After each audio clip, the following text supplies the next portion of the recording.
야고보서 5장 7절로 11절까지 말씀. 다 찾은 줄 알고 제가 말씀 봉독해 올리겠습니다. 그러므로 형제들아 주께서 강림하시기까지 길이 참으라. 보라, 농부가 땅에서 나는 귀한 열매를 바라고 길이 참아 이른 비와 늦은 비를 기다리나니 너희도 길이 참고 마음을 굳건하게 하라. 주의 강림이 가까우니라. 형제들아 서로 원망하지 말라. 그리하여야 심판을 면하리라. 보라, 심판주가 문 밖에 서 계시니라. 형제들아 주의 이름으로 말한 선지자들을 고난과 오래 참음의 본으로 삼으라. 보라, 인내하는 자를 우리가 복되다 하나니 너희가 욥의 인내를 들었고 주께서 주신 결말을 보았거니와 주는 가장 자비하시고 긍휼히 여기시는 이시니라. 아멘. 할렐루야. 오늘 거룩한 주일 예배 자리에 나오신 여러분을 환영하고 축복합니다. 오늘 본문은 이제 마지막 야고보서의 결론 부분의 시작 부분이라고 볼 수 있습니다. 그래서 마지막 권면이자 또 종말을 준비하는 사람들이 어떻게 살아가야 되느냐에 대한 권면의 말씀이라고 할 수 있습니다. 오늘 본문의 말씀의 의미를 살펴보고 또 오늘 저와 여러분들에게 이 말씀을 적용해 보므로 함께 은혜를 나누기를 소망합니다. 오늘 본문은 크게 세 부분으로 구분하여 볼 수 있습니다. 7절과 8절은 인내에 대한 권면의 말씀입니다.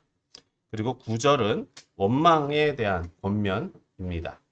그리고 10절에서 11절은 다시금 고난과 오래 참음에 대한 권면의 말씀으로 구성되어 있습니다. 사실 오늘 본문 말씀은 앞선 5장 1절에서부터 6절까지의 부자들과는 다른 이제 다시금 야고보 공동체에게 그 화자가 청중이 바뀌어져 있음을 우리는 알 수 있습니다. 그래서 오늘 본문의 의미를 좀 더 살펴보면 7절 말씀 봅니다. 7절, 8절 같이 보겠습니다. 시작. 그러므로 형제들아 주께서 강림하시기까지 길이 참으라. 보라, 농부가 땅에서 나는 귀한 열매를 바라고 길이 참아 이른 비와 늦은 비를 기다리나니 너희도 길이 참고 마음을 굳건하게 하라. 주의 강림이 가까우니라. 야고보는 7절에서 형제들아 라고 말씀하고 있습니다. 여기서 형제들은 이 말씀을 듣는 이들이 바로 교회 청중들, 즉 야고보 공동체라는 것을 알 수 있습니다. 그래서 오늘 야고보의 첫 번째 권면은 바로 주께서 강림하시기까지 길이 참으라 하는 것입니다. 전제는 어느 때까지냐? 주께서 강림하시기까지. 즉 예수님이 재림하실 때까지 이제 성도들은 어떻게 살아야 되느냐 하는 것입니다. 예수님이 재림하신다라고 하는 확신. 초대교회에서는 예수님이 곧 오실 것이다라고 믿었습니다. 그러한 믿음을 가지고 살아가고 있는 이 성도들이 이제 그들의 삶의 방식, 그들이 이제 믿음 생활을 유지해야 되는 태도는 무엇이냐? 참는다라고 하는 것입니다. 인내한다라고 하는 것입니다. 그래서 예를 들어서 야고보가 설명하고 있는 것은 농부의 비유이죠. 농부가 씨를 땅에 뿌리고 열매를 거두기까지 참는 과정.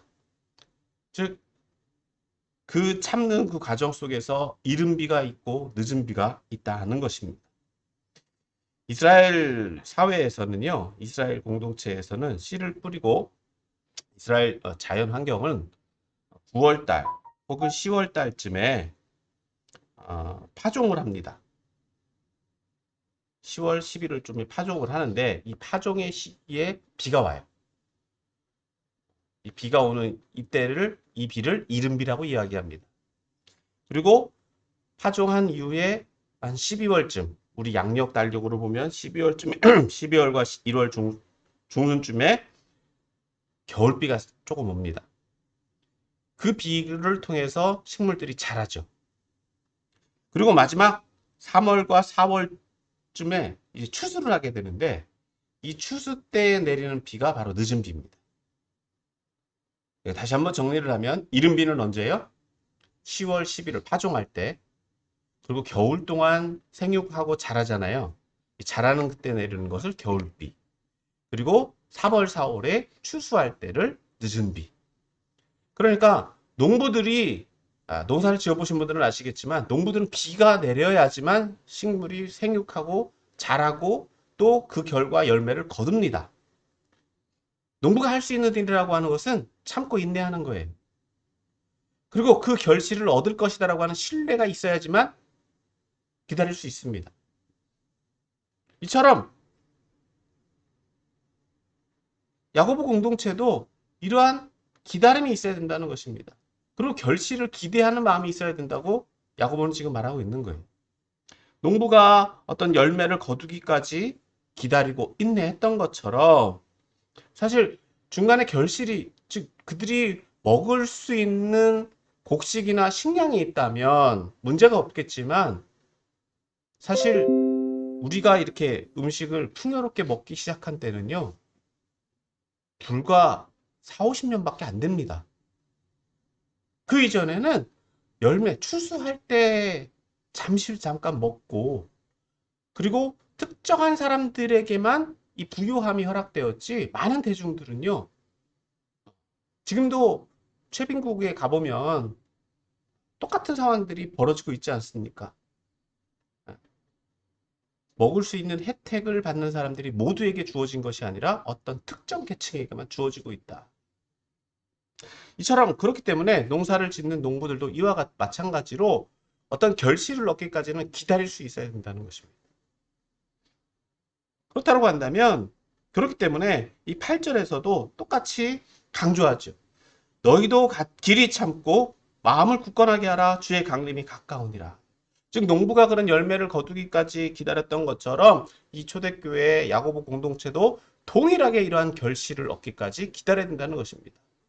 근데 그 기다림이 어떤 기다림이냐? 이제는 주의 강림이 있을 땐 심판이 있기 때문에 그렇습니다.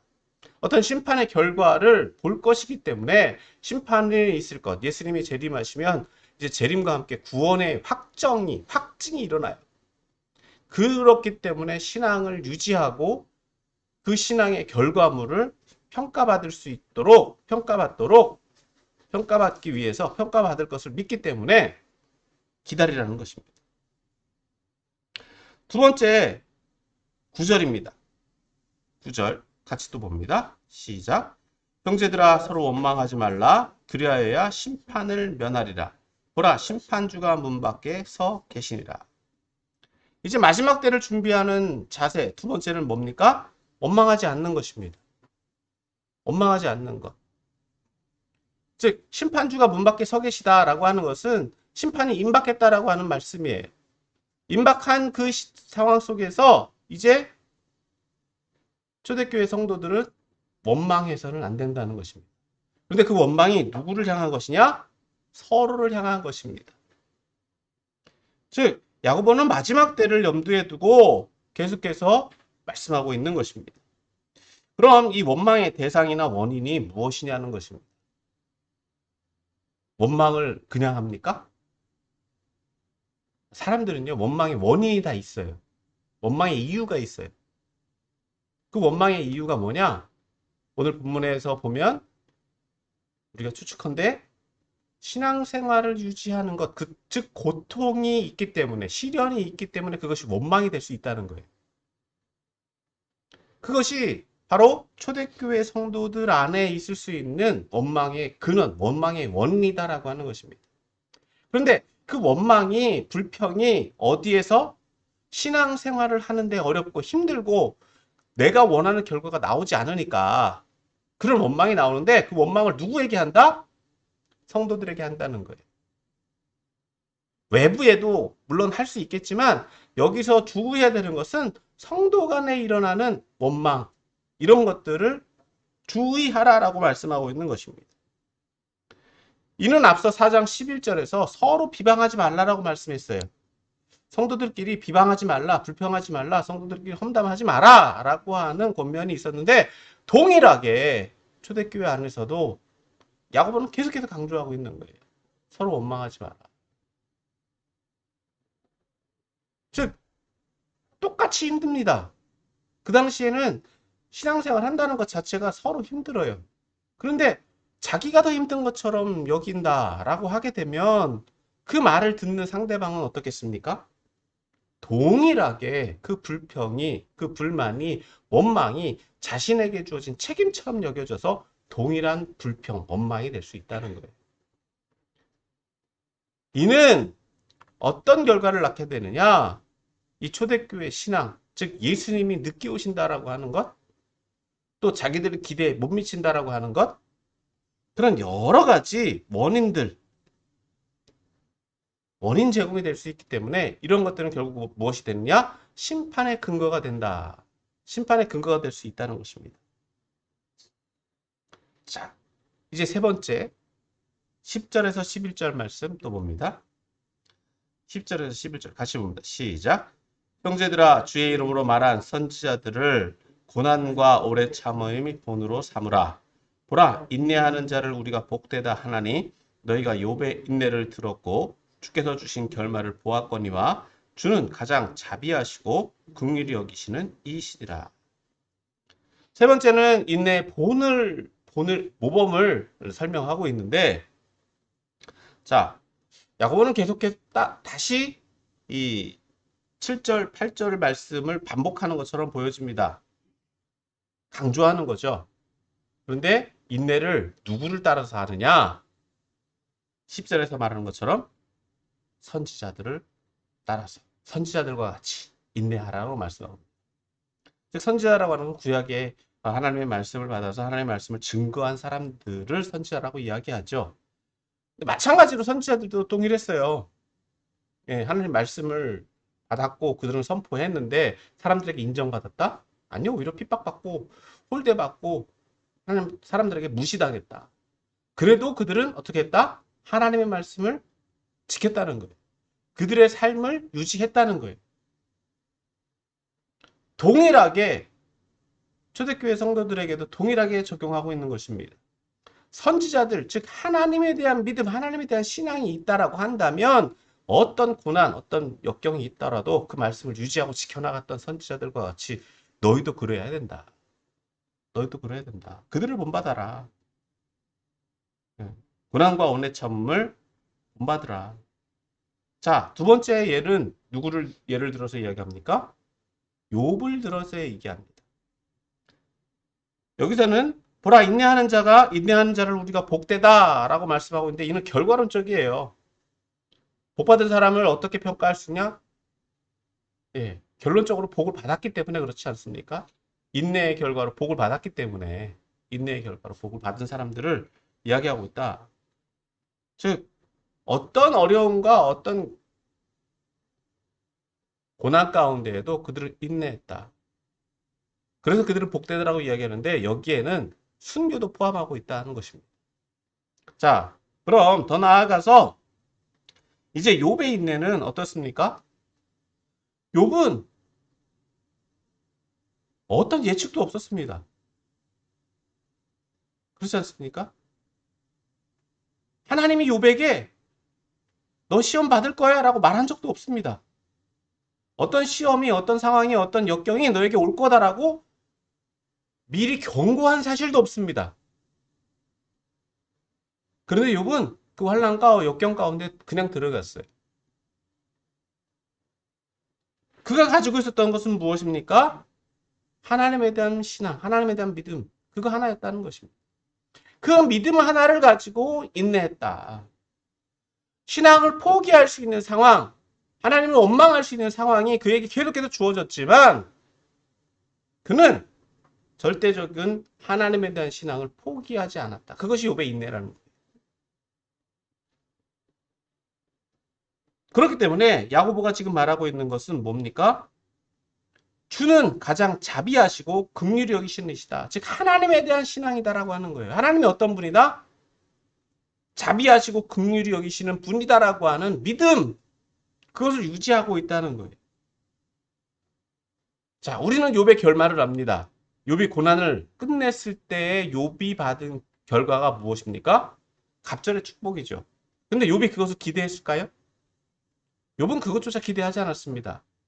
욥의 말, 우리가 욥기를 잠깐 봤지만 욥은요 이렇게 고백했습니다. 주신 이도 하나님이시요 가져간 신도 하나님이다. 있든 없든 그 얘기는 상관이 없어요.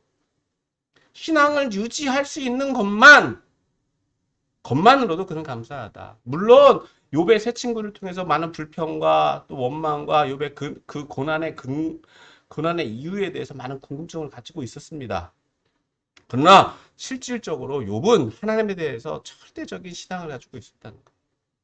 이와 같은 신앙, 이와 같은 믿음, 그것이 초대교회 성도들에게도 동일하게 적용돼야 된다라고 지금 야고보는 말씀하고 있다는 거예요. 그것이 인내라는 거예요. 자, 그럼 이 말씀을 오늘 저와 여러분들에게 동일하게 적용하기를 원합니다. 첫 번째 우리는 어떻게 해야 될까요? 인내해야 합니다. 어떻게 인내해야 됩니까? 오늘 인내의 두 가지 모습을 봤죠. 열매를 기대하고 열매가 있을 것을 기대하는 기대감. 즉 씨를 뿌렸을 때 그 씨가 자라서 열매가 맺을 것이다라고 하는 열매를 거두게 될 것이다라고 하는 기대와 확신. 그리고 그것을 자라게 하시고 그것을 성장시키시는 분은 하나님이다라고 하는 확신. 그 믿음이 인내할 수 있는 원동력이 된다는 것입니다. 즉 하나님에 대한 절대적인 신앙이 없다면 인내할 수 없어요. 환경에 휘둘릴 수밖에 없다는 거예요.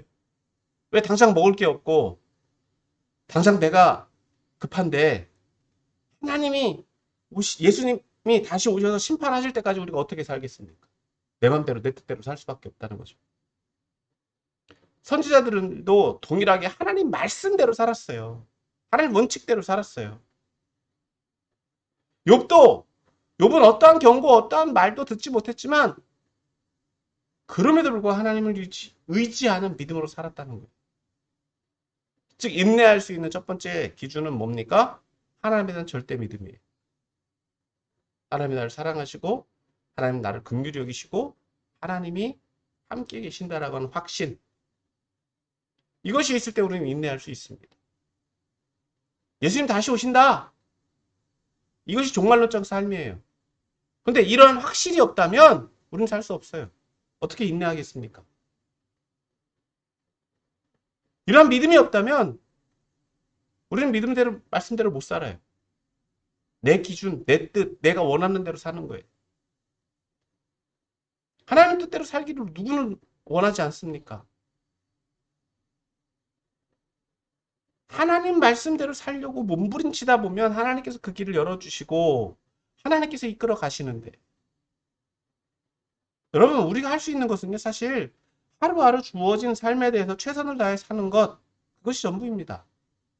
내가 뭔가를 결정하겠다. 내가 뭔가를 선택하겠다. 여러분 하나님께서 많은 기회와 많은 선택의 길을 열어놓고 계십니다. 그런데 그것을 우리는 보지 못할 따름이에요. 우리가 그 길을 걸어가지 않을 따름이에요. 왜? 그 길은요 힘들고 어려워 보이니까. 내가 할 수 없을 것 같으니까. 그런데 하나님은요 우리에게 가장 좋은 것을 예비해 두고 계시거든요. 그 길이 힘들고 어렵다 할지라도 하나님께서 열어놓으신 길로 가보면 그 과정이 힘들고 어렵다 할지라도 하나님을 의지하고 하나님 따라갈 수 있는 길이 됩니다. 근데 그게 내 기준, 내 생각 속에 머물러 있다 보면은요, 그 길을 발견하지 못해요. 여러분, 가장된 축복이 얼마나 많이 있는 줄 아십니까? 축복을 가장한 유혹들 얼마나 많이 있는 줄 아십니까? 쉬워 보이고, 내가 할 수 있는 것 같고, 내가 이걸 하면 뭔가 더 잘하겠지. 아, 내가 지금 이건 내가 제일 잘하는 거니까. 여러분, 그걸 통해서 하나님을 섬길 수 있는 기회, 하나님을 더 잘 섬길 수 있는 또 믿음 생활을 유지할 수 있는 기회들을 놓치는 경우들이 많아요. 그러니까 야고보서는요. 이렇게 말씀을 처음에 시작했지 않습니까? 지혜가 부족하거든 지혜를 구하라. 지혜가 있어야 돼요. 하나님을 섬길 수 있는, 하나님을 어떻게 섬기는 것이 옳은 것인가라고 하는 걸 분별할 수 있는 분별력이 필요합니다. 그게 안 되니까 두 번째 뭡니까? 뭐가 자꾸 나와요? 원망이 나오는 거예요. 내 상황이 어떻고, 내 환경이 어떻고, 내 여건이 어떻고, 내 건강이 어떻고, 왜 하나님 나를 이렇게 만들어 놓으셨을까? 여러분, 하나님이 이미 우리에게 좋은 것, 가장 좋은 것을 예비해 놓으셨어요. 그런데 내가 결정해놓고 원망은 누구에게 해요? 하나님에게 해요. 그게 사람이 안 좋은 속성 중에 하나예요. 원망이라고 하는 것, 하나님을 부정하는 것입니다. 불평한다라고 하는 것, 여러분, 인간적인 모습 속에서는 원망도 나오고 불평도 나오는 거 당연합니다. 그런데 여러분 솔직히 여러분들 삶에서 비유로 얘기를 해보면 밥상 다 차려놨잖아요. 가장 좋은 밥상 다 차려놨는데 자기가 먹기 싫어서 안 먹고 다른 음식 찾아버리면 여러분 차려는 사람 입장에서는 어떻겠습니까?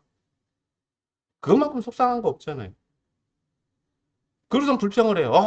내가 언제 이런 거 차려달라고 했느냐. 내가 언제 이런 밥상 차려달라고 했느냐. 왜 이때 차려놔갖고 내가 먹고 싶지도 않은 때 차려놓고 내가 이걸 먹으라고 하느냐. 여러분 많이 들어본 이야기 아닙니까?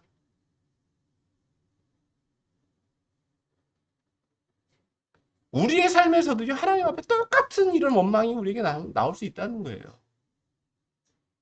그래도 하나님은요, 계속해서 우리에게 좋은 걸 주시려고 해요.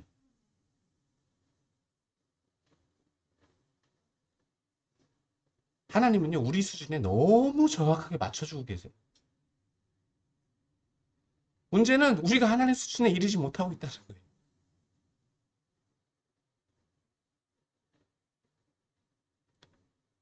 그렇기 때문에 오늘 세 번째로 우리에게 요구되어지는 삶은요, 바로 종말론적인 삶입니다. 뭐냐? 이 종말론적인 삶이라고 하는 것은 어떤 시한부 종말론과 같은 그런 삶이 아니라 분명히 나는 어떤 평가를 받을 거다라고 하는 거예요. 여러분 평가는 뭘로 이루어지겠습니까? 여러분 한 번 딱 테스트 한다고 그걸로 끝날까요? 시험 보듯이? 성경이 이미 말씀하고 있어요. 여러분들의 삶을 통해서 하나님 평가하실 거다. 여러분들이 어떠한 삶을 살아왔는가를 가지고 평가하실 거다. 하나님 말씀대로 어떻게 살아갔는지, 어떻게 해왔는지, 그걸 가지고 평가하실 거다. 결실만, 열매만 보시는 것이 아니라, 열매도 물론 중요하지만, 하나님이 원하시는 열매 값이 있어요. 결국 값이 있어요. 여러분들을 이 땅 가운데 보내신 것. 그것은 세상에 생명을 가지고 있는 사람들에겐 누구에게나 주어진 것이다.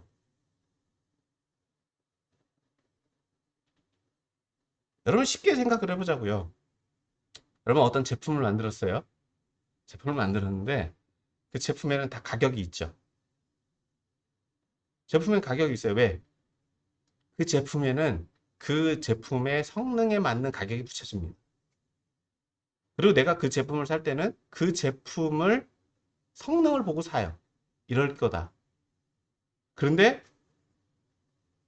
내가 원하는 값을 주고 물건을 샀는데 자, 싸게 주고 좋은 성능이 나오면 잘 샀다 그러잖아요.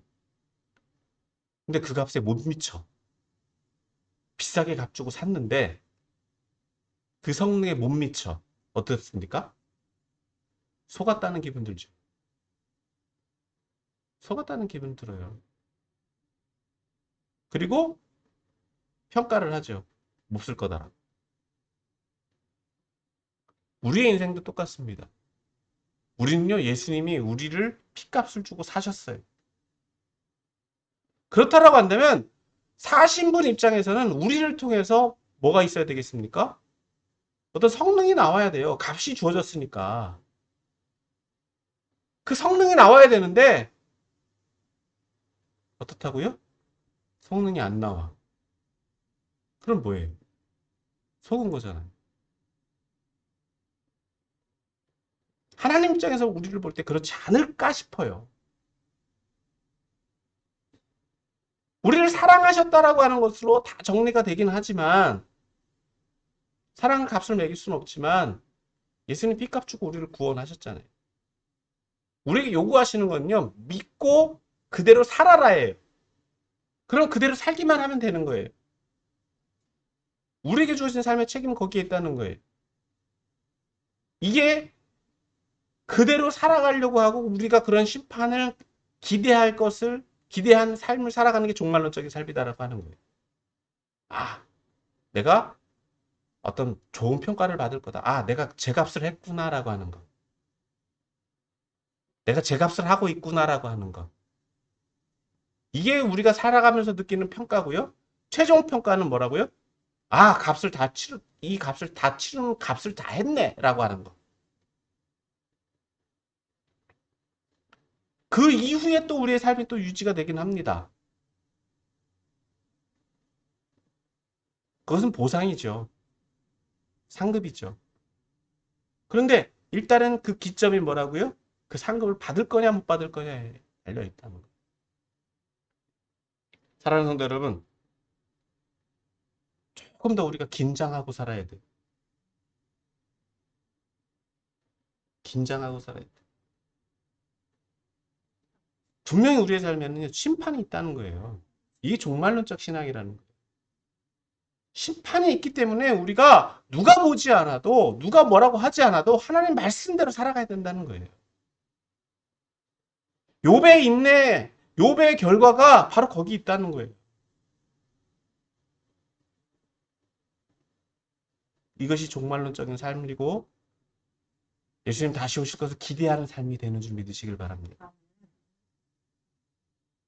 사랑하는 성도 여러분, 이제 말씀을 정리합니다. 인내하십시오. 왜 인내해야 됩니까? 예수님 다시 오실 것일 때. 다시 오실 때까지 인내해야 돼. 인내의 내용은 무엇입니까? 믿음 생활하는 것. 하나님 말씀대로 살아가려고 하는 것.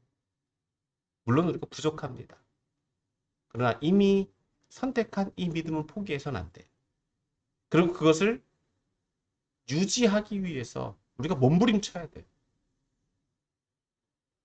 그것이 성화라고 하는 거예요. 그리고 그 가운데 어떤 환경이나 상황이 내 맘대로 내 뜻대로 일어난다고 해서 불평하거나 원망하지 말고 원망하기보다 더 하나님을 신뢰할 수 있는 방법을 찾으시길 바랍니다. 하나님 뜻이 어디 있는가? 하나님 원하시는 방법이 어디 있는가? 하나님께서 나에게 열어놓으신 길이 어디 있는가? 여러분 생각과는 달라요. 여러분 수준에서 보지 마세요. 하나님이 여러분들에게 열어놓으신 길이 어디 있는가? 물론 시행착오를 겪어야 됩니다. 왜? 하나님 수준에 이르지 못했기 때문에. 잘못된 선택도 할 수 있고요. 잘못된 길로 갈 수도 있습니다. 그러나 그 과정 속에서 하나님을 계속해서 찾다 보면 하나님이 원하시는 길을 발견하게 돼요. 그것이 하나님을 닮아가는 과정. 예수님 닮아가는 과정이에요. 그때는 어떻게 됩니까? 즉시 돌이켜야 돼요. 돌이킬 수 있어야 돼요. 그래야지 하나님이 원하시는 나에게 주어진 삶에 대한 평가, 책임을 잘 감당하는 것이 된다. 그래서 마지막으로 저와 여러분들에게는 무엇이 기다리고 있다? 심판이 기다립니다. 물론 구원받았지만 상급에 대한 평가는 따로 주어집니다. 구원받는 것에 만족하지 마시고요. 그 신앙을 유지하고 그에 따른 보상, 상급, 이것까지예요. 그런 삶을 살아갈 수 있는 종말론적 삶을 살아가는 저와 여러분들이 다 되시기를 예수님의 이름으로 축원합니다.